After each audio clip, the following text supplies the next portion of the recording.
de oferta. Sin embargo, la expedición que hicieron los militares británicos con el ejército del Ecuador en julio del año 76 contó en ese momento con $2 millones. Fueron acompañados por el profesor Neil Armstrong, masón grado 33, el primer hombre que oficialmente habría estado en la Luna. Y Neil Armstrong, luego de haber permanecido 3 días dentro de la Cueva de los Tallos, dijo: la experiencia que he vivido en estas cuevas en el Ecuador han superado lo que yo vi en la Luna. Los que estamos en estos temas sabemos o tenemos indicios de que el señor Neil Armstrong vio algo más que cráteres en la Luna. Así que me pregunto, ¿qué fue lo que vio en la Cueva de los Tallos para haber quedado sorprendido?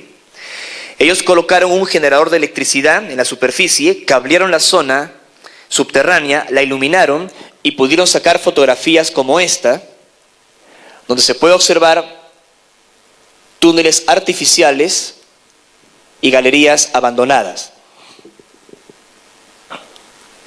Esas galerías son parte de un sistema de túneles que han sido recorridos por János Mórix y por Julio Goyen Aguado, el vasco, quien llegó a afirmar que desde estos túneles llegó a Cajamarca en el Perú. Desde el Ecuador llegó a Cajamarca en el Perú recorriendo estos túneles, él y Mórix. Y Mórix, además de la propia existencia de estas galerías artificiales, afirmó haber encontrado una biblioteca metálica con símbolos, con ideogramas, que contenían, a su entender, la verdadera historia de la humanidad. Obviamente su interpretación, pero esas planchas metálicas despertaron el interés de varios cazadores del oculto. Primero llegó Erich von Däniken, que nunca bajó los túneles, pero que los hizo famosos. Y luego llegó la iglesia mormona, porque Julio Goyen Aguado se hizo mormón. Y grandes magnates de la Citibank trataron de financiar las expediciones a la Cueva de los Tallos, porque su canalizador, llamémosle así, Joseph Smith, cuando se encuentra con el ángel Moroni, él le habla de unas tablas, las planchas de Nefi, de oro con símbolos, que fueron escondidas en algún lugar en la tierra.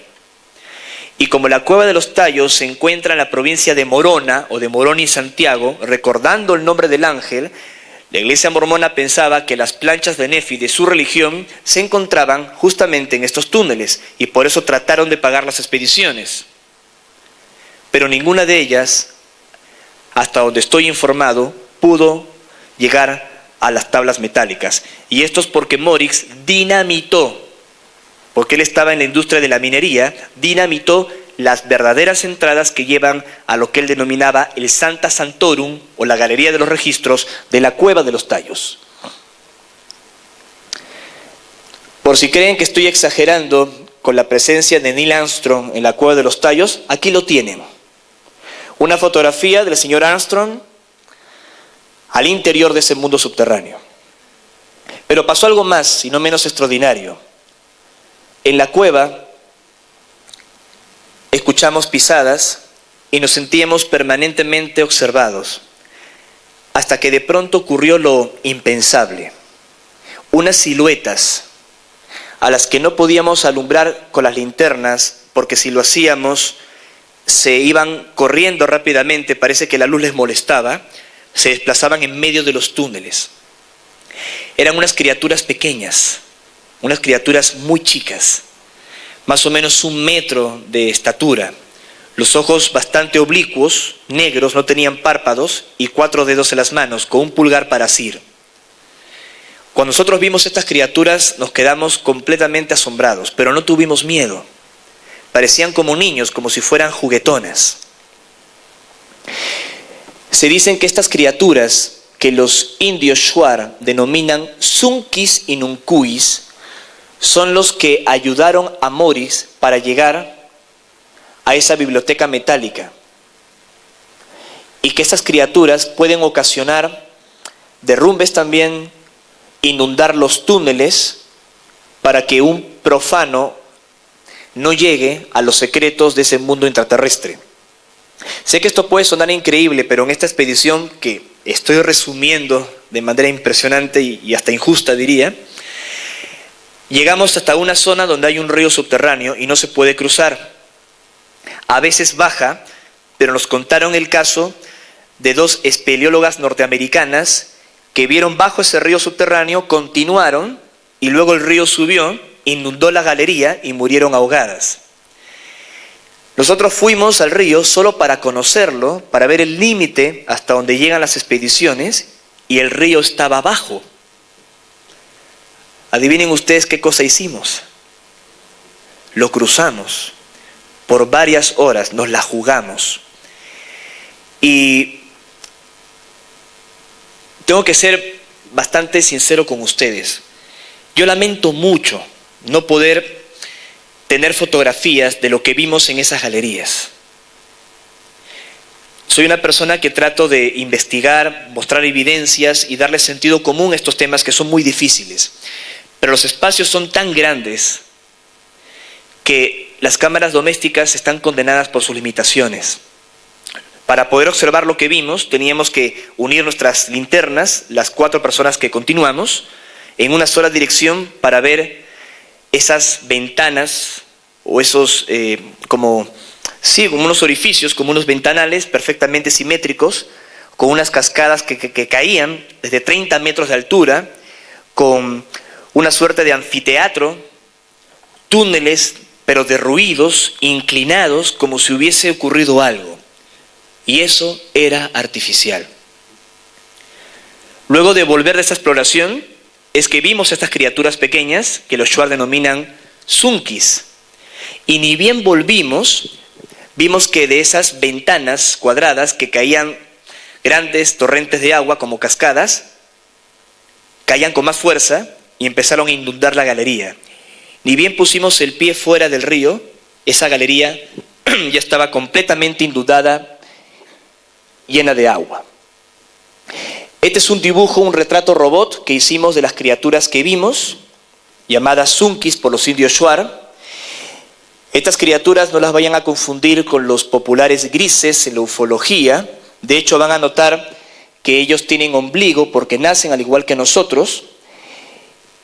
Y cuando le comenté de esto al abogado de Morix, aún con vida, en Guayaquil, el doctor Peña Mateus, él me confesó que Morix también los había visto y que gracias a esas criaturas es que descubre la biblioteca metálica.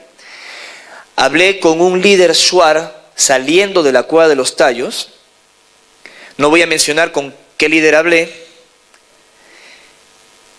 Y él me llevó a mí y a Rafael Calderón de Quito y otras personas del Ecuador a una zona y nos mostró esqueletos de los zunkis.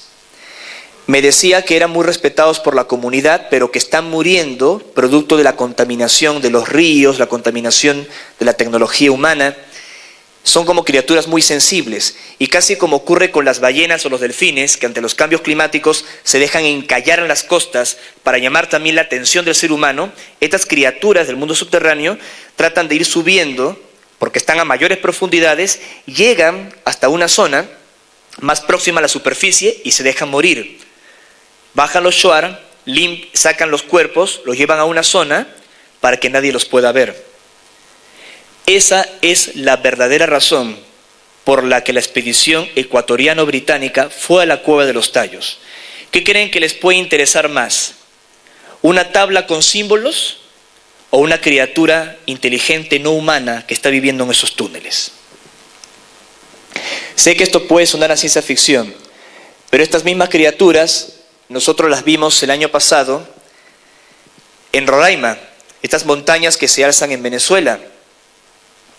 Yo tuve la oportunidad de dar una conferencia bastante grande en el Fuerte Tiuna, aunque parezca gracioso, con el auspicio del presidente Hugo Chávez, ante 1.500 personas, y conocí gente muy importante en esa conferencia que compartí con Roberto Marrero, probablemente el investigador ovni más trascendente de Venezuela, aunque él es de Caracas, vive actualmente en Santa Elena de Guairén.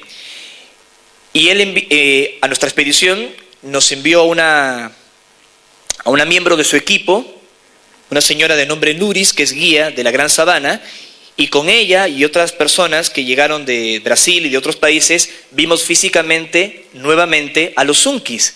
Pero no estábamos en la Cueva de los Tallos, nos encontramos en Roraima, en una caverna en Roraima. Y los indios pemones les llaman Amaicoc.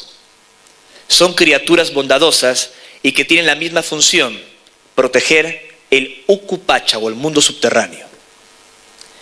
Y aquí hay un dato no menos inquietante. Ustedes saben,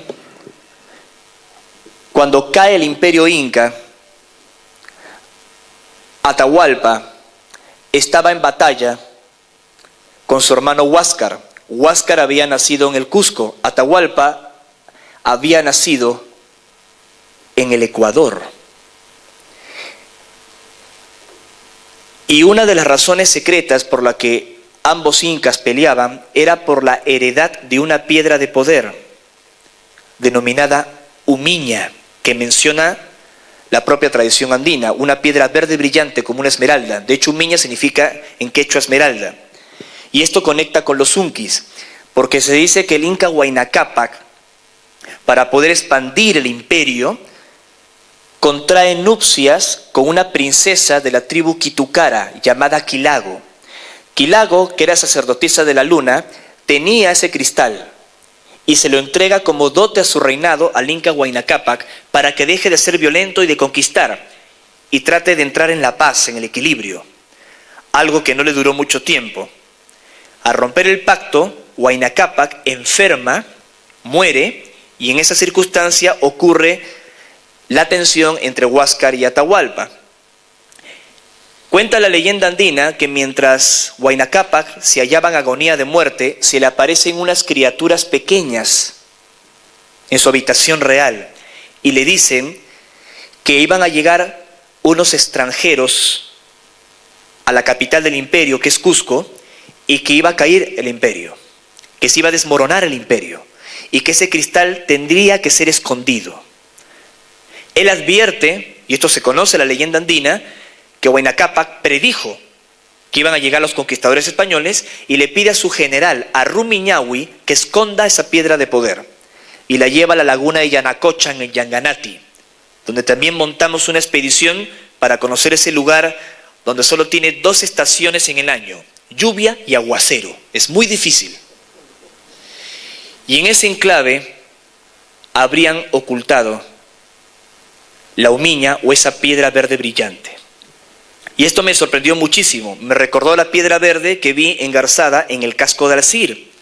Me recordó un antiguo texto del profesor Guillermo Terrera citando viejas leyendas medievales, entre ellas la del trovador alemán Wolfram von Eschenbach, que habla de Percival. La leyenda original del Santo Grial dice que es una esmeralda que cae del cielo luego de una gran batalla de ángeles, y esa esmeralda es tallada en una especie de copa pentagonal. ¿Será casualidad?